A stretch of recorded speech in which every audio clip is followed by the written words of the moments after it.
Hi everyone, and welcome back to Innovaticalls. I am Professor Nikki Eshtiaghi, and I'm really happy to have you with me again. In the last episode, I shared one of the most important ideas that I believe can change your career journey and your life. We talk about the differences between job hunting and career planning. If you haven't seen that episode, I truly recommend watching it. I will put the link below in the description. That episode was based on a question I have received from many students and graduates. Where should I start when looking for a job? And the answer was, we need to start by changing our mindset. Job hunting shouldn't be something you do only when you are desperate or near graduation. Instead, it is a proactive and strategic process that starts from within. Today, we are continuing that conversation.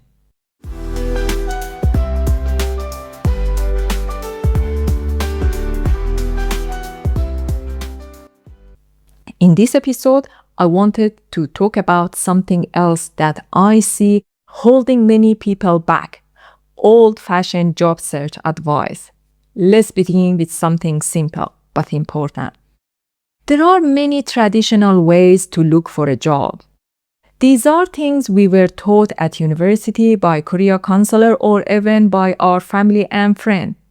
Things like make a perfect resume, send it to as many companies as possible, wait for a reply, go to the job fairs, apply on a job board.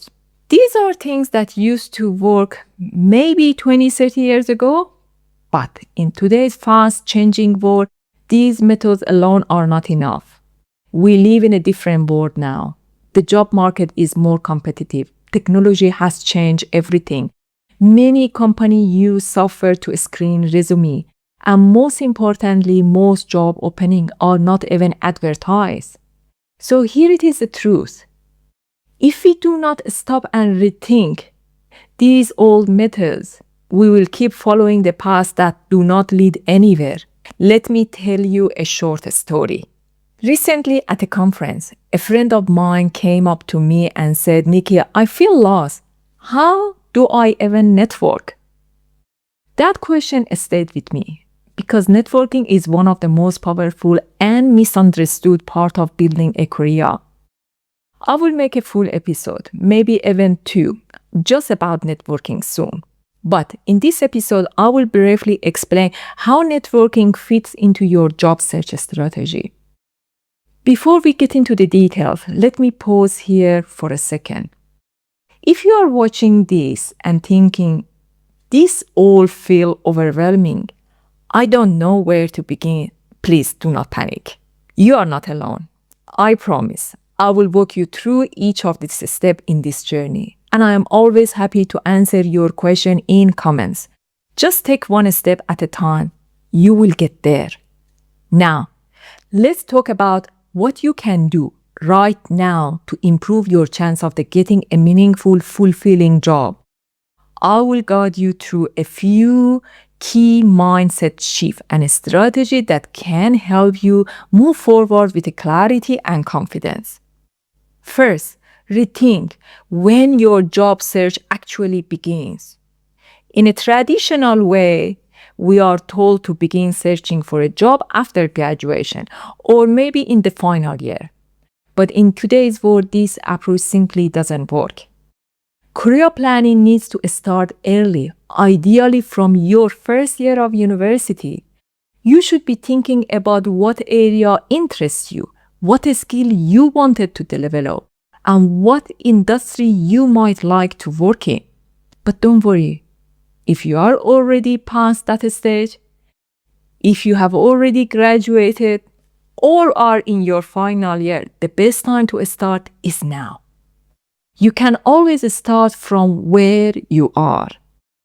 Second, rethink how you plan your search.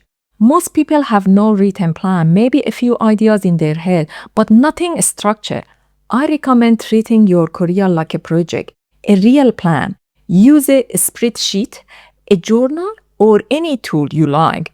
Set your goals, like your target roles or company, break down your action week by week. Track your progress. This job planning which we will explore step by step on this channel, will help you view your future with more clarity. It will guide you to build long-term goals. It will give you flexibility when your interest or your situation changes. It is part of strategic life planning, and it can lead to the more satisfaction in both your personal and professional life. Third, think how you search companies. Don't wait until you are invited for an interview to learn about a company. That's too late. Start early. Look at their values, their challenges, their current project. Go beyond their website, read news articles, follow their LinkedIn page. Try to understand what they care about. This kind of research gives you confidence. When you eventually apply or reach out, you can show that you understand their needs, and that makes a huge difference. Fourth, rethink what networking really means. As I mentioned earlier, many people are confused about networking. Some think it's about asking for a job. Some feel shy or unsure how to start, but networking is not about asking for anything. It's about learning. Start small. Ask people about their work, their company, and what skill they think are important. Build real relationship. Listen more than you speak. Over the time, this information becomes your secret advantage. In fact, research shows that about 80% of the jobs are filled through networking. Most of the time, people are hired not because they submitted a resume online, but because someone already knew them or knew of them. Fifth, rethink job board. Job board can be helpful, but mostly for research. They can tell you what companies are hiring and what kind of skill are in demand. But applying through job board is usually not the best strategy. Why? Because everyone applies there. The competition is massive. And by the time a job is posted, many hiring managers already have a list of people that they wanted to contact. People they have met through networking. So don't just wait for a listing. Use job board to guide your strategy, not as your only method. 6. Rethink how you apply. Don't send the same resume to every company, and don't rely on your cover letter to cover all the weight. Instead, customize your resume for each role. Use keywords from the job posting.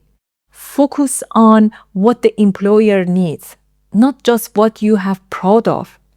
Think what is in it for them. Show how you have helped other companies or teams solve similar problems. If you can add numbers like how much you saved, improve, or achieve, speak their language. That shows that you will quit in. Let me leave you with this.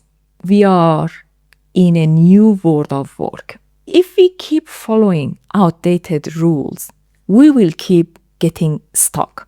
But if you are willing to pause, reflect, and shift our mindset, we can build a career that are truly meaningful and successful. It starts by thinking strategically, planning early, researching deeply, and connecting sincerely. This channel is here to support you on that path. Whether you are just starting, trying to figure things out, or looking for your next big step. So, if any part of today's episode helped you, please let me know in the comments. What old advice have you been told? And what new action are you going to try? Don't forget to like, share, and subscribe. And if you know a friend who is struggling with job search, send them this video. It might be the shift they need. Thank you for watching. I am Professor Nikki Eshiaghi, and this is Innovaticalls. See you in the next episode.